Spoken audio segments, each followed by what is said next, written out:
JSON is the most popular way to exchange information between applications. The format is lightweight, very human readable, and easy to generate. Most popular languages either support JSON or have libraries that can generate it easily. So as a real-world example, when you send a message on a web app, a request is made to a server to store this message. And inside that request will be a JSON. The JSON will contain information like your username, what you said in your message, the time you sent it at, and more.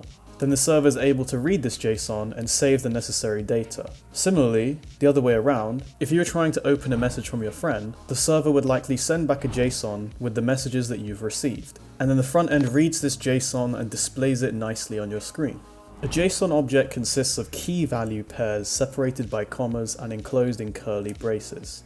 Our keys always have to be strings, but our values can be of any type. So here's a really basic example of a JSON that has a user's name and their balance. Name is obviously storing a string of error code, which is the username, and balance is storing a number.